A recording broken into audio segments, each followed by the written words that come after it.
ঠিক নাই তো ঈমান।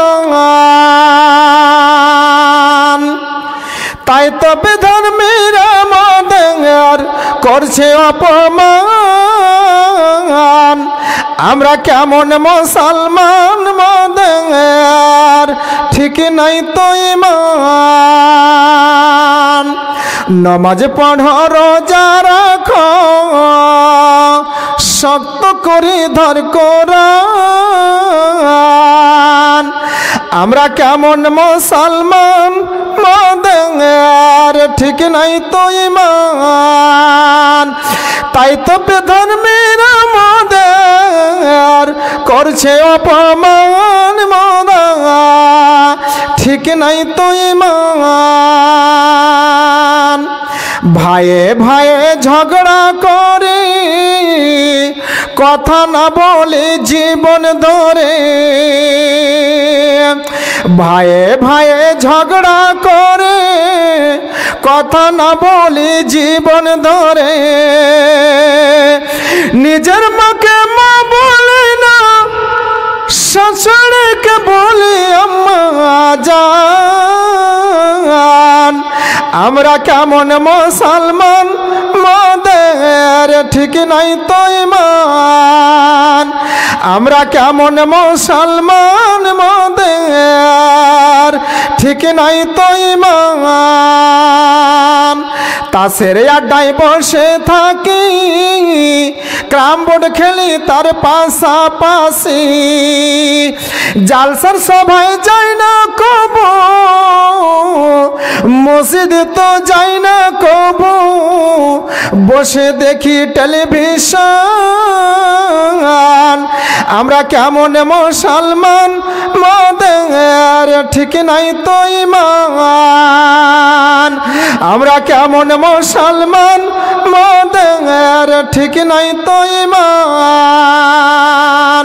কি করলি তুই ভাবে এসে মায়ার জালে গেলি ফেসে। কি করলি তুই ভাবে এসে মায়ার জালে গেলি ফেসে। আজল এসে দেবে কষে কে বাঁচাবে তোর প্রাণ। আমরা কেমন মুসলমান আমাদের ঠিক নাই তো ঈমান।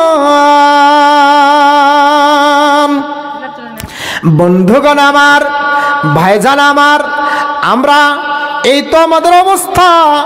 আমরা দিন যত গড়াচ্ছে কোরআনের কথা হাদিসের কথাগুলো যেন তত আমরা পিছিয়ে পড়ে আছি। দিন রাত কোরআনের কথা শুনি মোবাইলের মাধ্যমে, টেলিভিশনের মাধ্যমে, জালসা জুলুসের মাধ্যমে, মসজিদে বক্তব্য জুমার খুতবার মাধ্যমে। কিন্তু না, আমরা যেন আরো পিছিয়ে চলে যাচ্ছি। একটা কথা মনে পড়ে গেল, হযরত নূহ আলাইহিস সালাম তার সম্প্রদায়কে, তার গ্রামবাসীকে, তার কওমকে কথাগুলো বলতে বলতে এক পর্যায়ে এই কথা বলে ফেললেন, হে আল্লাহ, আমার কওমকে যতবার আমি তাদের কাছে যাচ্ছি, যত কথাগুলো বলি, যত কোরআনের কথাগুলো বলি, জানো তুমি তাদের ক্ষমা করে দাও, তাদের জীবনকে সাকসেস করো। কিন্তু না, যেমনি কথাগুলো বলি তারা নিজের কানে আঙ্গুল ঢুকিয়ে নাই। জানো নূহ নবীর কথাগুলো তাদের কর্ণগুহারের মধ্যে না ঢুকে যায়। ওই অবস্থা আজ আমাদের সমাজে, আজ আমাদের মধ্যে কিন্তু দেখা দেয়। কোরআনের হাদিসের কথা আলোচনা হয় কিন্তু তার কথা কানে ঢুকে না।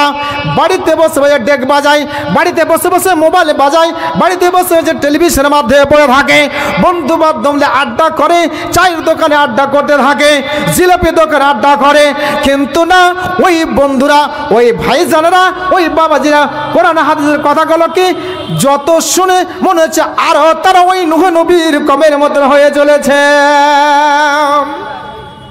বুঝতে পারলেন তো? ঈমান শব্দটা বোঝাতে গিয়ে আপনাকে একটু এদিক ওদিক কথা বলে ফেললাম ভাইজান আমার। তাহলে দেখেন বক্তাও চলে আসলো। হ্যাঁ, তো আমাদের এই রাতটা খুবই মূল্যবান রাত, খুবই খুবই দামি রাত। এই রাতটা আমরা অবহেলা কাটাবো না।